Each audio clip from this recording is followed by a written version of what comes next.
The most powerful fleet in the Japanese Navy is on the attack. Their massive guns primed to crush the Allied advance. The only force standing in the way of a devastating enemy victory is a handful of tiny U.S. ships and planes.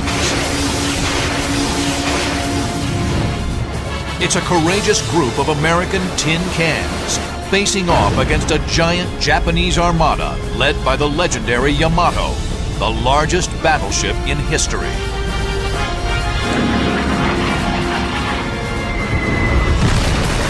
Through state-of-the-art computer animation, experience heroic stories of the sailors and aviators who faced the enemy onslaught and ensured the death of the Japanese Navy.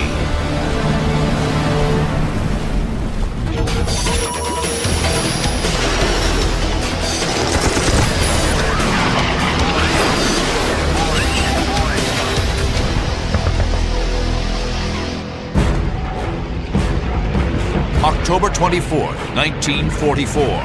Fighters and bombers from aircraft carriers of the American Third Fleet are flying a vital mission. Search out and destroy the Japanese Center Force, the Imperial Navy's most powerful fleet. Center Force must be stopped. The massive armada threatens to pulverize Allied ground forces now assaulting the Philippines. 23-year-old Helldiver pilot Lieutenant Nick Fellner spots his prey. He can hardly believe his eyes. Only when I came through the clouds did I see all of these Japanese ships racing in corkscrew patterns on the water below.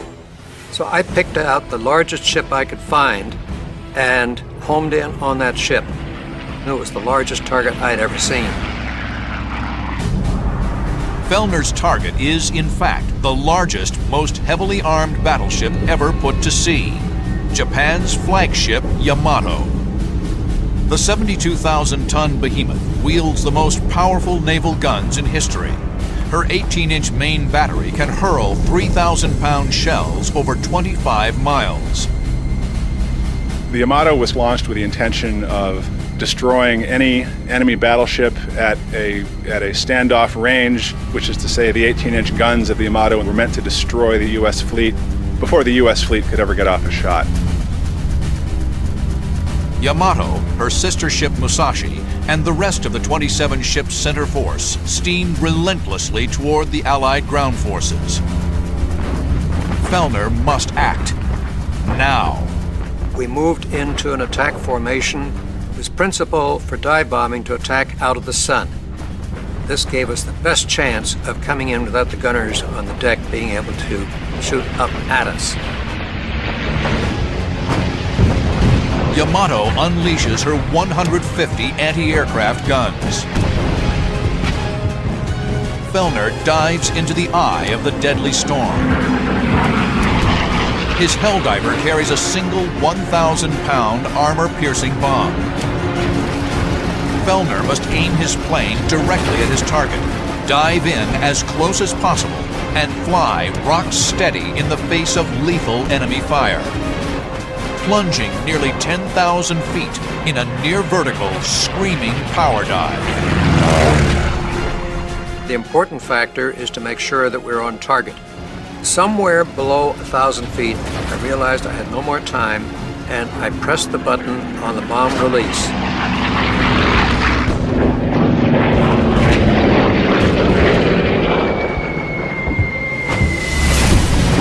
At the last second, he yanks back on the stick, pulling out in a crushing 9G climb.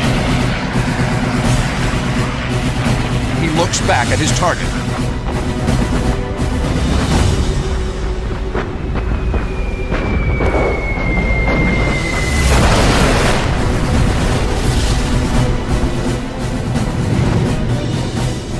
My hit had turned out to be an extremely lucky hit because it hit one of the very few unarmed sections of this battleship.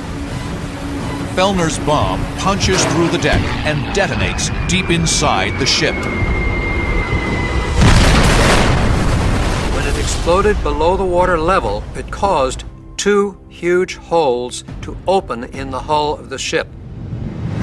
3,000 metric tons of water flooded into the ship. Yamato lists 5 degrees, but her hull is built with a honeycomb of 1,150 watertight compartments. Damage control teams quickly right the ship. But in the aerial assault, 3 of the other Japanese ships are severely damaged. And Yamato's sister ship, Musashi, is sent to the bottom of the Sibuyan Sea. Of the 259 aircraft in the assault, 18 are shot down. Center Force Commander Admiral Takeo Kurita orders his ships to turn around. What appears to be another victory for the American naval force is, in reality, just round 1 in one of the greatest sea battles in history.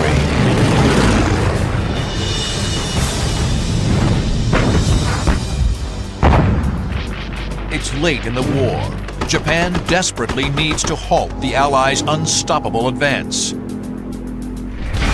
General Douglas MacArthur has landed a 200,000-man invasion force on the Philippine island of Leyte. The invasion threatens to sever critical supply lines. It's a battle the Japanese can't afford to lose. If the Japanese lose the Philippines, there are lines of supply between Japan and the Dutch East Indies will be severed. They will no longer be able to function as a wartime economy. So if Japan loses the Philippines, the war is over. Japan has virtually no carrier-based aircraft left. Their last hope lies with their giant battleships.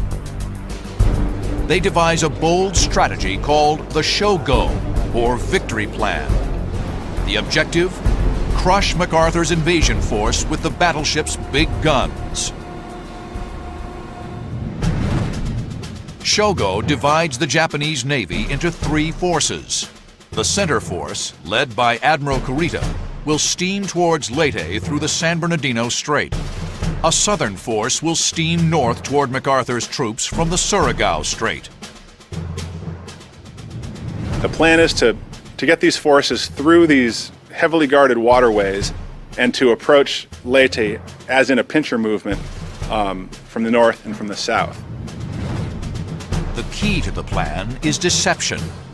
A northern force, comprised of what remains of the depleted carrier fleet, will act as a decoy, hopefully luring away American Admiral Bull Halsey's powerful Third Fleet, leaving the waterway to Leyte wide open for the center force.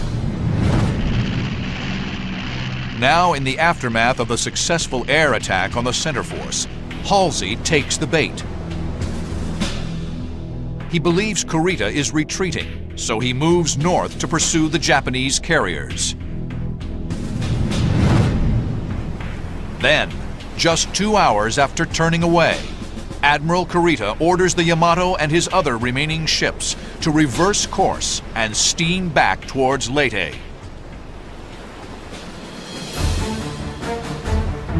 In the early morning of October 25th, they emerge off the coast of the Philippine island of Samar. At 6:35 a.m., they spot ship masts on the horizon, range 25 miles. The Japanese lookouts lack detailed spotting silhouettes. They assume the ships ahead are part of Halsey's Third Fleet.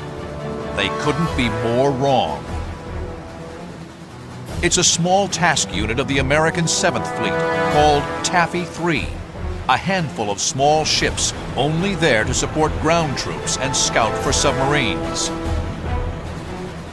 Taffy 3, the small detachment of worker bees, which has no business being in the same ocean as the Great Yamato. The last thing they ever expected, this small task unit, was to be thrown into action against a main Japanese battle force, but that's exactly what happens in the battle off Samar. Taffy 3 is made up of 13 ships, 6 small escort aircraft carriers, 3 destroyers, and 4 destroyer escorts. The American ships are armed with 5-inch guns.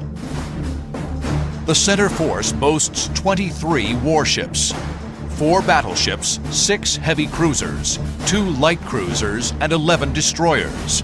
Yamato alone packs 9 18.1-inch guns and weighs as much as all the Taffy 3 ships combined. On board the ships of Taffy 3, the crews are relaxed and confident. They think the center force is long gone. All of a sudden, appearing on the radar screen was this blob bigger than a silver dollar. I said, "Oh my God." I was speechless, so I just turned, ran up to the bridge, and the captain was there, and I stood there and listened to him orate. All hands to general quarters were being attacked.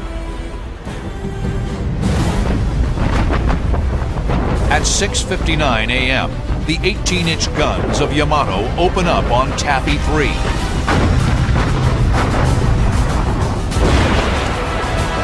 The stage is set for one of the greatest mismatches in naval history.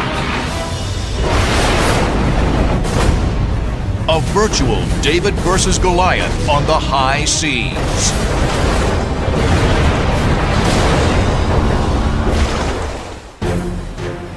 October 25th, 1944. One of the most epic sea battles of World War II is underway.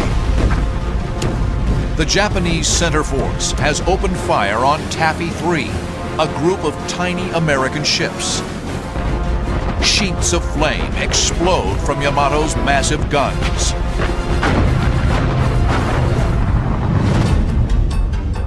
Kurita's ships are here. Taffy 3 is here, 20 miles to the southeast. They are the only ships protecting this approach to the 200,000 American soldiers on the beaches of Leyte here. Japanese Admiral Takeo Kurita thinks he's attacking Admiral Halsey's Third Fleet and rushes his ships into action. The 23-ship center force is in standard cruising formation, a series of short parallel columns. Normally, when an enemy is spotted, the ships maneuver into a single-line battle column, bringing the full broadside and all their guns to bear on the enemy. But Kurita's eager to strike quickly against Halsey. Instead of forming a powerful battle column, he rashly orders a general attack. His forces remain divided, a tactical error in the battle to come. Taffy 3 commander, Rear Admiral Clifton Ziggy Sprague, knows he's outnumbered and outgunned, and reacts quickly. Sprague's 6 small escort carriers are positioned inside a defensive circle of 3 destroyers and 4 destroyer escorts. His first priority is to get his carriers out of harm's way. He orders them to turn east, away from the attacking Japanese fleet. At the same time, he scrambles all of his aircraft to the attack. Over 150 Wildcats and Avengers quickly launch.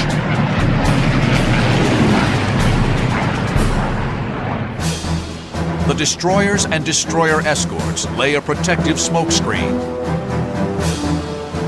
They use chemical smoke canisters and add fuel oil directly into their smokestacks. While masking the carrier's retreat, the maneuver exposes the destroyer force. We were in a position where we could shield our group from the big bad wolves.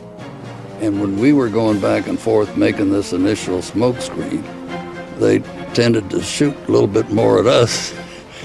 And we started getting pretty nervous about it, all the splashes around us. The ship closest to the advancing Japanese force is the destroyer USS Johnston. Her captain, Commander Ernest Evans, is not about to let the enemy overwhelm them without a fight. Not waiting for orders, he goes on the offensive.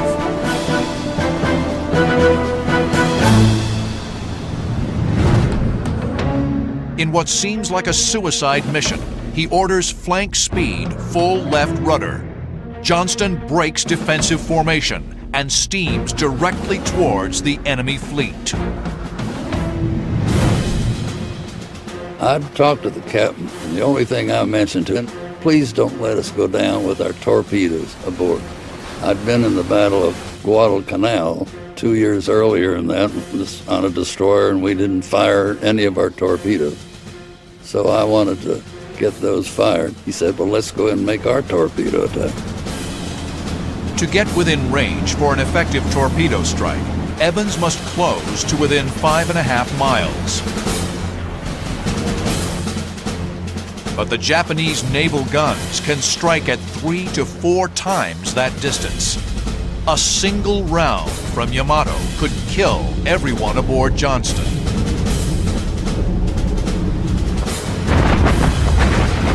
The Japanese blast away, well beyond the range of any counterfire. Johnston plows ahead fearlessly, zigzagging through the gauntlet of enemy salvos. Evans orders his crew to chase splashes.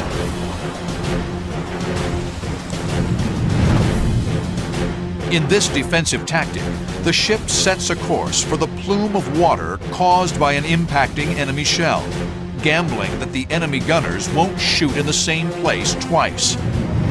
You head directly for it in the hope that he'll change his the settings on his either elevation or his training of the gun for the next shot. Johnston closes on enemy cruisers. Range 10 miles. Striking distance for her 5-inch guns. At 7:10 a.m., Johnston opens fire on the lead heavy cruiser Kumano. I don't think we can force through the armor siding of a cruiser, but we could rough them up a little bit and knock off some of their smaller gun crews and things like that.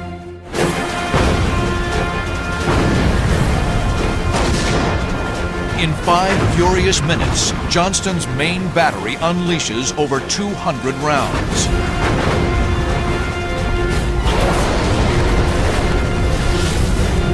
.54-pound shells explode on Kumano's bridge. Johnston races towards the giant enemy ship. Her torpedoes are ready. The Johnston is a Fletcher-class destroyer, designed for scouting and screening against enemy destroyers and submarines. Weighing just 2,100 tons, destroyers like the Johnston are nicknamed tin cans for their lack of armor. Kumano is over 6 times the size of the Johnston, over 2 football fields in length, and heavily armored from bow to stern. Johnston is slightly faster than Kumano, but Kumano's armament dwarfs Johnston's. The American ship's only hope is to skillfully target its 10 high-explosive Mark 15 torpedoes housed in the 2 launchers on her deck. The Johnston presses forward to within torpedo range. Amazingly, the shocked enemy gunners fail to score a single hit. Johnston's torpedo men take aim. They must lead the target, estimating the speed of the enemy ship and the time it will take for the torpedoes to reach their mark. On Captain Evans' order, sharp blasts of compressed air hurl the torpedoes into the water. Each one packs a powerful wallop, 825 pounds of high explosives. After firing, the Johnston maneuvers sharply away. At a depth of 6 feet, her torpedoes swim toward their target at 27 knots.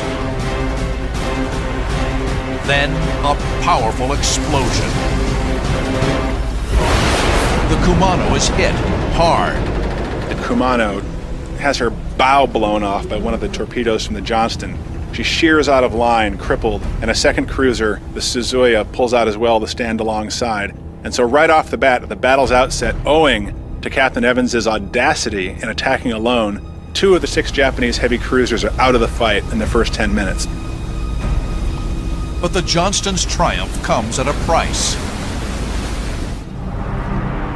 She is now within 7 miles of the battleship Congo, easy striking distance.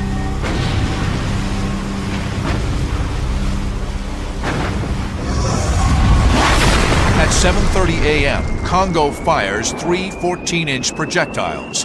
The 1,500-pound shells screech through the air at 2,600 feet per second.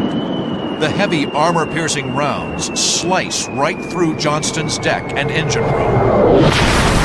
Her speed is cut in half. She is making just 17 knots. Easy prey. Seconds later, 3 6-inch shells, possibly from Yamato, smash the bridge.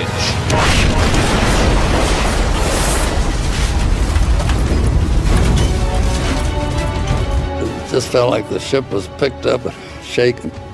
Our mast, mainly snapped in two. I'm standing with my head out of the director, and I see this mast coming down. Complete chaos. The Japanese shells paralyze Johnston's electrically powered aft 5-inch gun turrets. My gun was under the control of the gun director. But when that hit occurred, everything went blank. My sound-powered earphones went blank. We lost all electric power to the gun. We were completely out of commission. The decks are slippery with blood. Captain Evans suffers serious wounds, but will not relinquish control of the ship. Captain Evans is forced to abandon the bridge and to move to the aft steering station. Nobody is left on the bridge. It's filled with gore. It's just a scene of unimaginable carnage. Incredibly, Johnston's damage control teams restore power to 2 of her 5-inch gun turrets. Commander Evans is determined to keep fighting. Johnston continues firing. The other ships prepare to engage with torpedo runs, while pilots from Taffy 3's air wing bravely throw their lightly armed aircraft against the massive floating fortresses of the center force.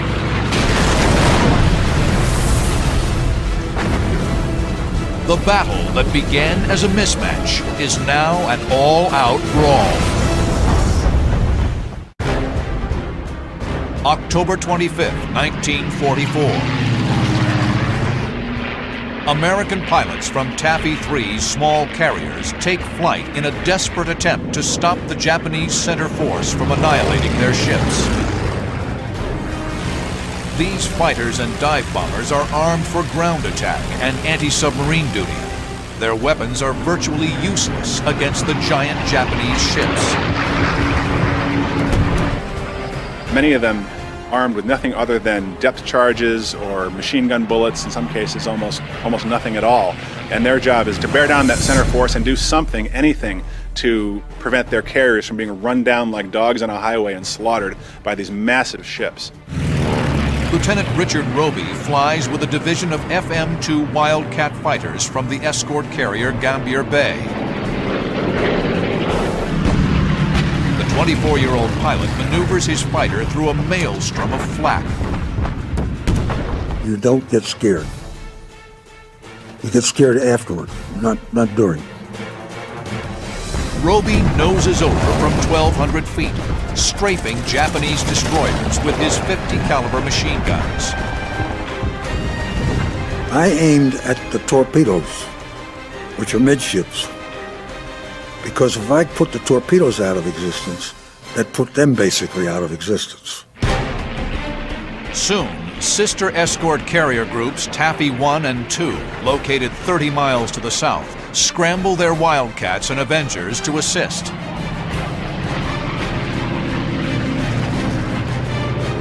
By 7:15 a.m., hundreds of Allied aircraft fill the sky. Their courageous efforts succeed in forcing the Japanese ships into defensive maneuvers. This break in the attack allows the destroyers Hull and Heermann to launch torpedo strikes. Heermann's torpedoes miss their intended target, but streak toward Yamato. The Japanese flagship turns hard to avoid the incoming threat. From the cockpit of his FM-2 Wildcat, Richard Roby spots the retreating Japanese flagship and moves in with his 50 calibers.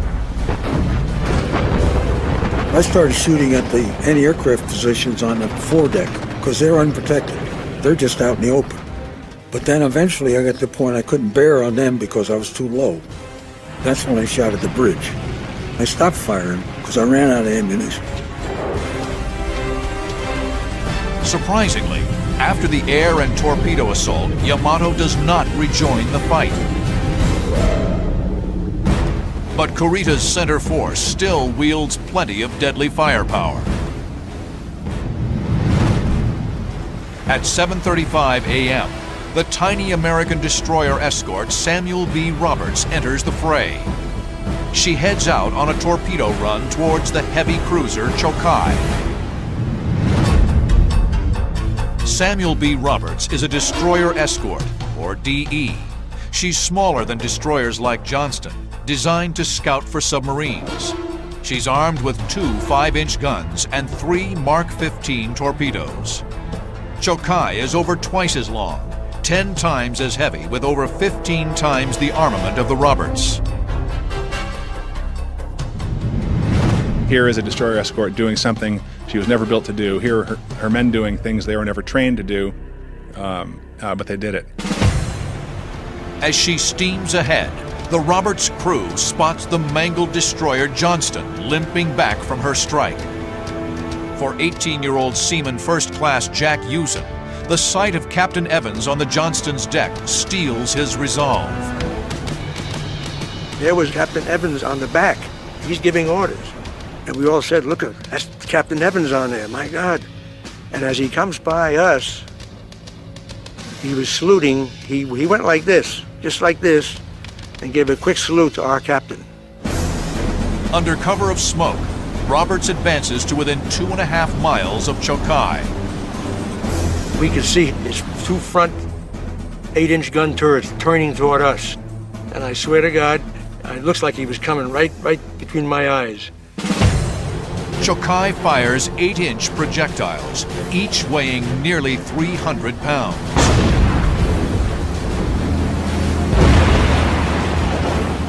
But Roberts has moved so close, the Japanese cruiser can't train her guns low enough. The shells fly overhead. Roberts sends 3 24-foot-long Mark 15 torpedoes knifing through the water at Chokai. They score a direct hit on the heavy cruiser. We didn't know any better, 18-year-olds, 19-year-olds. We were cheering like it was a baseball game. Then, Roberts lashes out with her only remaining weapons. We started now dueling with them with our 2 5-inch gun. That's all we had left. A 5-inch shell would bounce right off their hull. So our 2 gunners were aiming at the upper works. For 60 incredible minutes, Roberts slugs it out against adversaries 10 to 30 times her size. She fires more than 600 rounds of 5-inch ammo. But at 8:51 a.m.,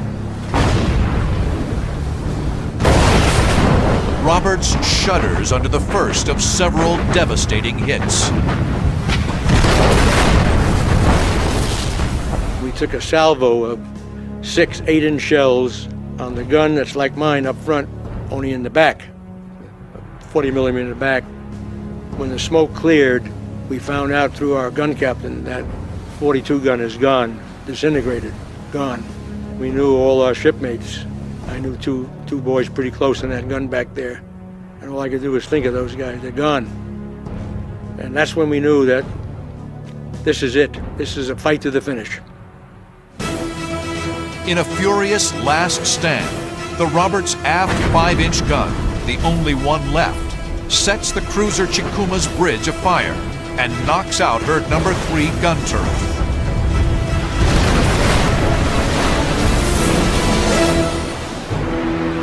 Moments later, 3 14-inch projectiles from the battleship Congo impact the Roberts. A 40-foot hole is ripped open on her port side near the waterline.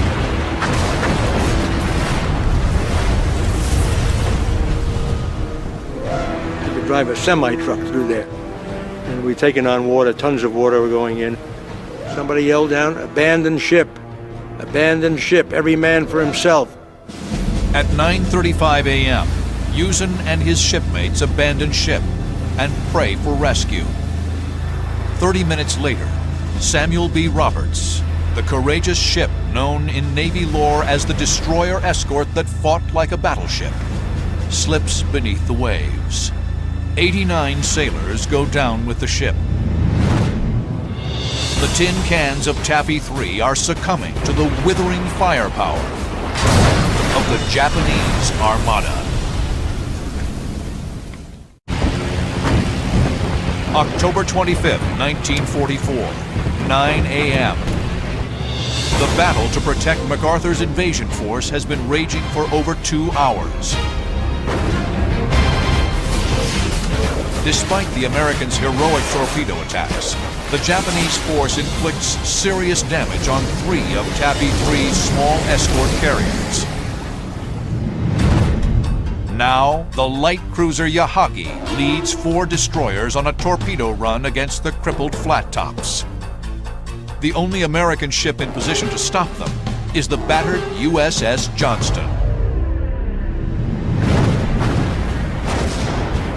The Johnston opens fire with her few remaining 5-inch guns. Anytime we could get keyed in on something, we fired. And we kept firing as long as we could possibly could. Captain Evans orders Johnston to proceed full steam ahead, attempting to cross the T on the Japanese column. Crossing the T is a classic naval tactic, where a ship crosses in front of an enemy so she can fire all her guns, while the enemy can only fire its forward armament. But before Johnston can fully cross the T, Yahagi unexpectedly turns sharply to starboard. The destroyers follow. All of a sudden, they start turning one after another. Well, we had an idea then that something was up, and it was probably a torpedo attack, but their position was so bad that there was element of doubt. The Japanese fire their torpedoes.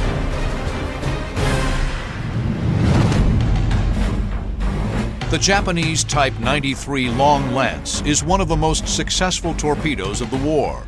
With a maximum range of 20 miles and 1,000-pound explosive charge, it could sink a warship with a well-placed hit.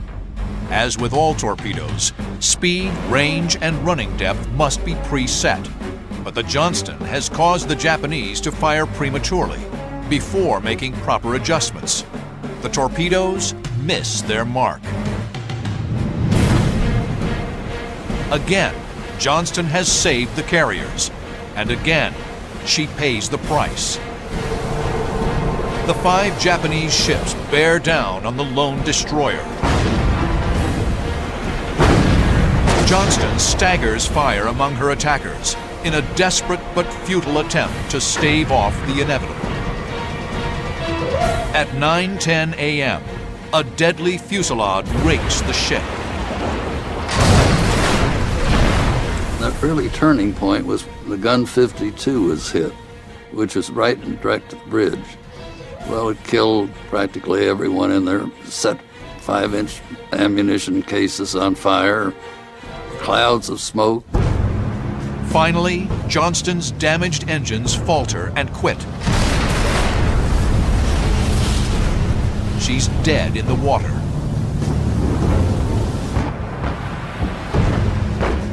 Enemy destroyers encircle the crippled ship, firing relentlessly.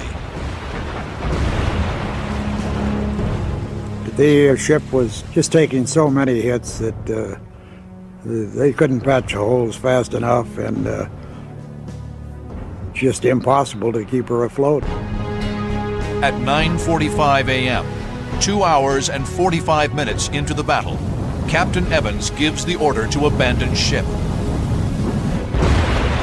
25 minutes later, the Johnston sinks beneath the waves. 186 of her crew are lost. But incredibly, Johnston and Taffy 3 have achieved the impossible.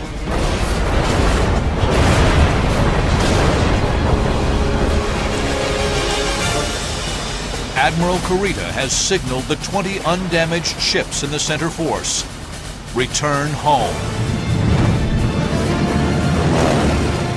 Thanks to the determination and courage of the American sailors and airmen, MacArthur's invasion force at Leyte is saved. The battle is over. David has felled Goliath. Admiral Sprague said that the simplest theory for Admiral Kurita's decision to turn around is he was simply taking too much damage to continue. And I think he's probably also starting to wonder if the show plan itself is still viable. His decision is somewhat mysterious, but I think in the context of all these factors, it's understandable. Taffy 3's success at turning back the center force comes with enormous sacrifice. 2 destroyers, 2 carriers, and 1 destroyer escort are sunk. Nearly 1,000 survivors of these lost ships, including Jack Hewson, Bob Hagen, and Bob Hollenbaugh, endure 70 hours in shark-infested waters before being rescued. More than 1,000 sailors and naval airmen are killed. For its heroic service, Taffy 3 receives a Presidential Unit Citation for extraordinary bravery in action. Captain Ernest Evans of the Johnston abandons ship with his crew, but is never seen again. He is posthumously awarded the Medal of Honor. For the mighty Yamato, there would be no honors. The most powerful battleship in history proved to be the most conspicuous non-factor in the fight. This was really the only opportunity for the Yamato to get to do what she was built to do, which was to use these massive world-beating naval rifles to win a decisive battle against an American fleet. And so in turning away, Kurita, in a sense, betrayed the very essence of the Yamato's spirit. After the battle off Samar, the Yamato returns to Japan. 6 months later, in April 1945, she embarks on a desperate kamikaze mission to save the Japanese Empire. April 6, 1945, the Imperial Navy launches a final desperate mission in the Pacific, Operation Tengo, meaning Heaven Number 1. The Tengo plan is the naval incarnation of the kamikaze. This was a one-way suicide mission led by Yamato to speed down from the home islands and attack the American anchorage at Okinawa. If they lose Okinawa, the U.S. will have the staging base it needs to attack the southern home islands. And so this is really a crucial moment. Yamato and her screen of 9 cruisers and destroyers are spotted by U.S. submarines south of Kyushu Island. On the next morning, April 7th, more than 300 aircraft launch from American carriers and speed toward violent confrontation with the Tengo force. Lieutenant Francis Ferry, piloting a Helldiver from the carrier Bennington, flies in the first wave. Just 1 month earlier, Ferry's plane was almost blown from the sky by Yamato's murderous flak barrage. We knew what we were getting into, and there was a lot of tense feelings. The Yamato hit me once. I had that feeling of, I'm going to get you. Ferry is at the controls of a Curtiss SB-2C, the legendary Helldiver. Son of a bitch second class, as it was known, had a higher top speed and more than twice the bomb load of its predecessor, the SBD Dauntless. Each of the pilots in Ferry's division carries an arsenal of 8 5-inch rockets and 2 1,000-pound armor-piercing bombs. Yamato looms below. When the American planes first show up, they're greeted by what one pilot describes as looking down the cone of a volcano, namely the 18-inch main battery of Yamato, trained as high as they can go. So it was absolutely harrowing for these pilots to be confronted with this.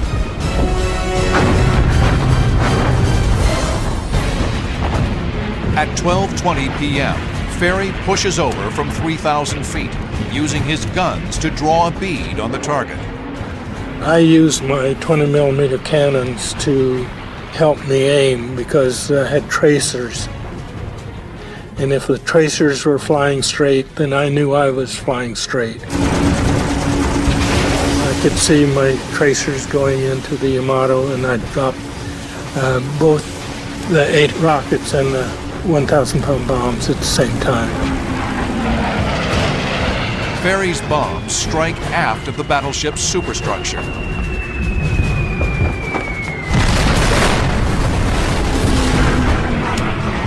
The other Helldivers drive home their attack. On the forward hit, I could see smoke and that type of thing. On the aft hit, I could see fire. Several planes fall victim to the deadly curtain of flak.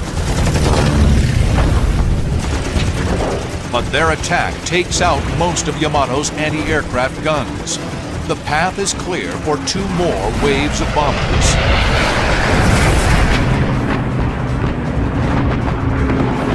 Her gun directors are knocked out of action.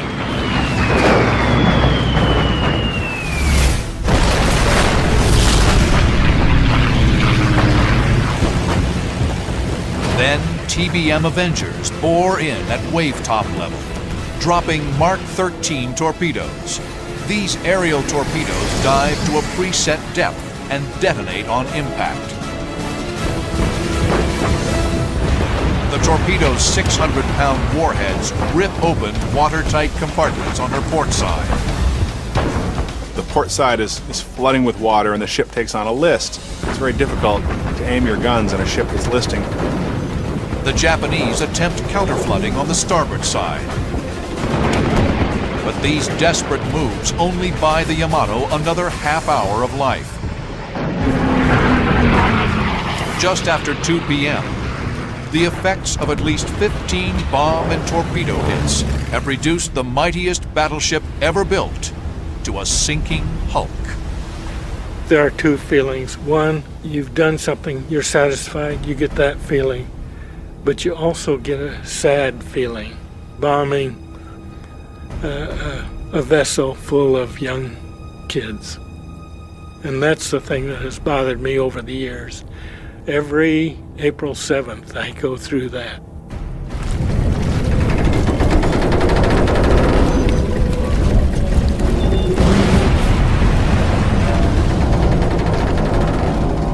At approximately 2:30 p.m., Yamato goes down with about 2,500 officers and men. Only some 270 survivors are pulled from the sea. But the pride of the Japanese Navy will not go quietly to her watery grave. Before slipping beneath the surface, her powder magazine detonates.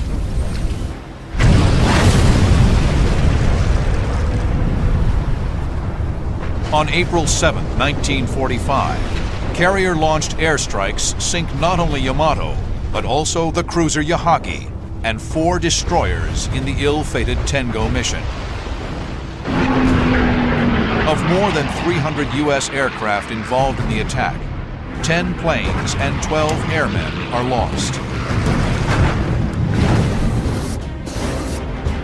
In June 1945, after 2 months of savage combat, the Allies secure Okinawa. In the aftermath of the failed Tengo mission, the remnants of the Japanese fleet would never again sortie out to meet the enemy. Yamato was designed as the embodiment of imperial power and glory. Ironically, in its death throes, it became the funeral pyre of the Japanese Navy.